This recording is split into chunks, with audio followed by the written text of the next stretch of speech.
A emenda número 109 da Constituição foi assinada pelo presidente do Congresso Nacional, senador Rodrigo Pacheco, e pelo presidente da Câmara, deputado Arthur Lira. Nos termos do parágrafo 3º do artigo 60 da Constituição Federal, declaro promulgada a emenda constitucional número 109 de 2021.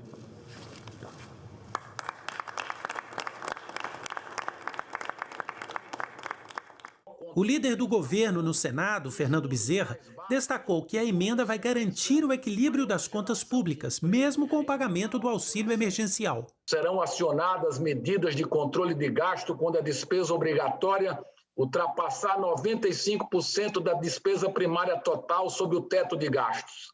Exemplos são a criação de cargos no serviço público e a realização de concursos. Também foi aperfeiçoado o controle de despesa do teto de gastos. Agora, será permitido o uso de instrumentos de contenção de gastos, antes que as despesas discricionárias sejam zeradas. O presidente da Câmara dos Deputados disse que o Congresso Nacional agiu de forma rápida para aprovar a emenda, que vai ajudar a superar os problemas causados pela pandemia. Esta emenda é também uma prova de que o Parlamento brasileiro está pronto para tomar medidas robustas e céleres que respondam ao interesse nacional. Em 2 semanas, Câmara e Senado não somente sediaram um debate amplo e aberto, como aprovaram a matéria que ora promulgamos. Isto só foi possível graças ao engajamento de várias correntes envolvidas e à busca pela convergência. O presidente do Senado, Rodrigo Pacheco, lembrou que a volta do auxílio emergencial, com a manutenção do equilíbrio das contas públicas, também pode ajudar a aquecer a economia. Estudo da Bloomberg, publicado pela revista Veja da semana passada, evidencia que a ajuda paga pelo governo à população mais carente volta muito rapidamente para reaquecer a economia. Os países que mais sofreram retração econômica foram justamente aqueles que não investiram em alguma espécie de auxílio econômico. Já os países que investiram no repasse de valores diretamente aos cidadãos e em auxílio à sobrevivência de empresas tiveram quedas de seu PIB menor que o esperado, no que se inclui o Brasil. A responsabilidade fiscal por essa ordem de ideias tem relevância indiscutível e deve ser, no mais das vezes, de todo atendida, porém, com necessários temperamentos e adaptações, sempre que solicitados por tempos e contextos extraordinários como o que vivemos. Sofremos todos, já há mais de um ano, a rudeza de um contexto quase impensável, decorrente de uma pandemia que assola os 5 continentes. Nosso povo em isolamento social, confinado em suas residências, sem que o comércio e serviços de rua possam funcionar, com o incremento da taxa de desemprego e um evidente empobrecimento da população. Estar confinado e afastado de familiares e amigos queridos, sem dúvida, gera enorme angústia. Porém, angústia maior sofre aquele pai ou aquela mãe que não tem meios para ganhar o alimento da sua família. Nessas horas, o Estado precisa ser chamado para prestar o seu auxílio à parcela da população hipossuficiente, para buscar garantir o mínimo existencial para a nossa gente, que quanto mais humilde, mais sente na pele o aspecto cruel da paralisação da vida em nossas cidades. Sem emprego e sem renda, é necessário que o poder público garanta a seus cidadãos um mínimo de dignidade. A dignidade, deputado Afonso Florencio, senador Carlos Viana, que constitui fundamento da República Federativa do Brasil, a dignidade da pessoa humana. É necessário e urgente, portanto, que retomemos o pagamento do auxílio emergencial por mais algum tempo, na esperança de que a situação se normalize o mais rapidamente possível. Mas esse pagamento não pode se dar de forma irresponsável, sem que olhemos para as contas públicas, que apesar do muito que já foi feito, ainda não estão equilibradas como gostaríamos.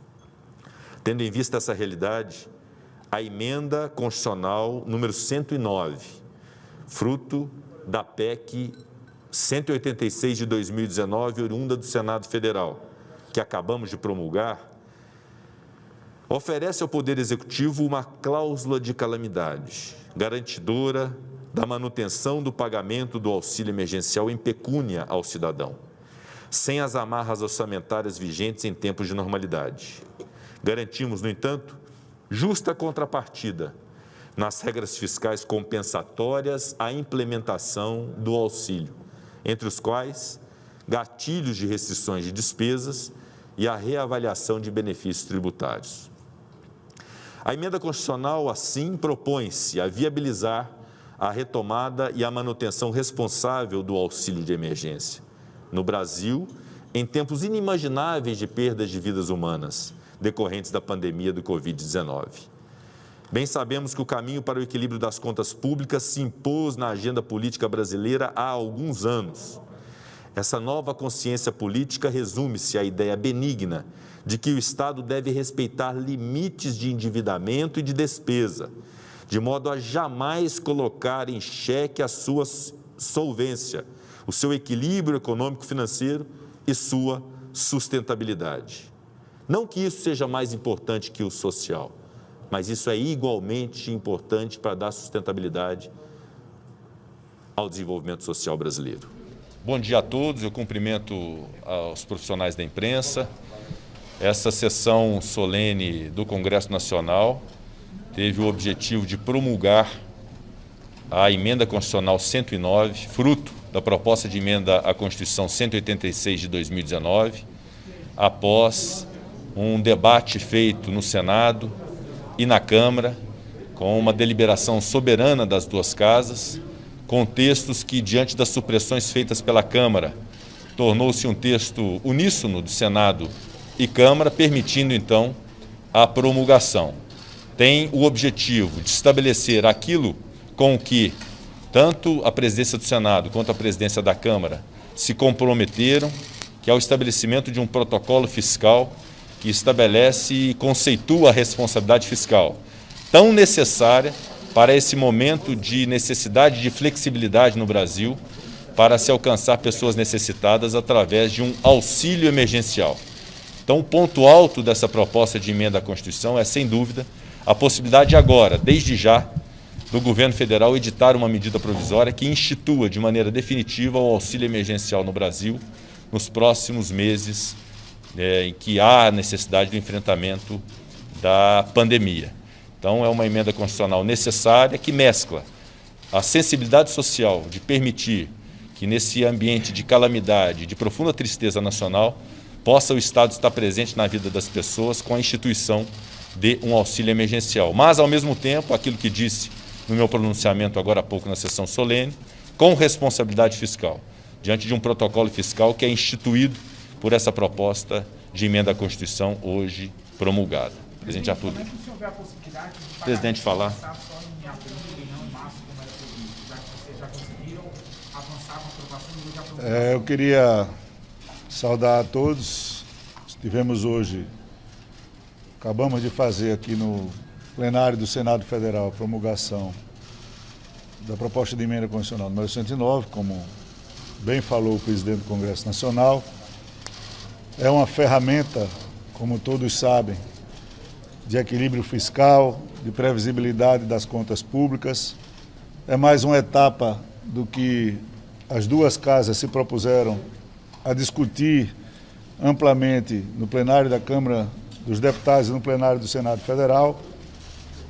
Na Câmara dos Deputados, com a instalação das comissões, começa a tramitar uma outra etapa, que é da reforma administrativa, e todas as discussões no pertinente às reformas, com lógico, entrando na discussão também o relatório da reforma tributária, como já amplamente debatido, discutido e falado com todos os senhores.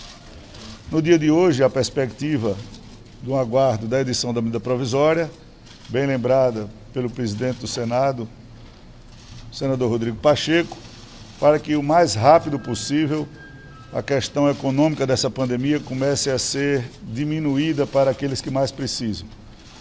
Todo o trabalho da política, do Congresso Nacional, do Poder Executivo, para que esse momento de muita angústia na pandemia seja ultrapassado com o mínimo de assistência possível para aquelas pessoas que mais precisam.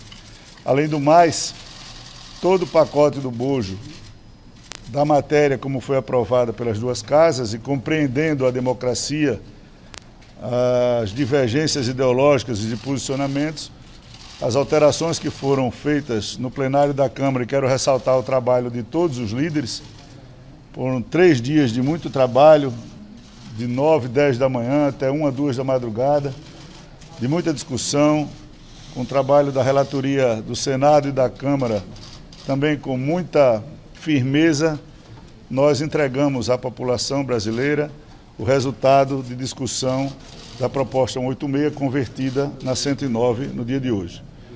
A partir de hoje, o governo federal, os governos estaduais e municipais possuem mais um instrumento de previsibilidade e de contenção dos gastos públicos, não é? De uma maneira bem equilibrada e de forma que dê um suporte para que, com previsibilidade, a economia e a cidadania possam funcionar no país. Agradecer a todos os senhores pela cobertura, agradecer ao presidente do Senado e ao Senado Federal, aos deputados e ao plenário da Câmara dos Deputados, pela firmeza da discussão, pela clareza e pela transparência com que esse tema foi tratado nas discussões inéditas de uma proposta constitucional desta magnitude aprovada em 2 semanas, uma semana no Senado Federal e uma outra semana na Câmara dos Deputados. Muito obrigado a todos. Obrigado.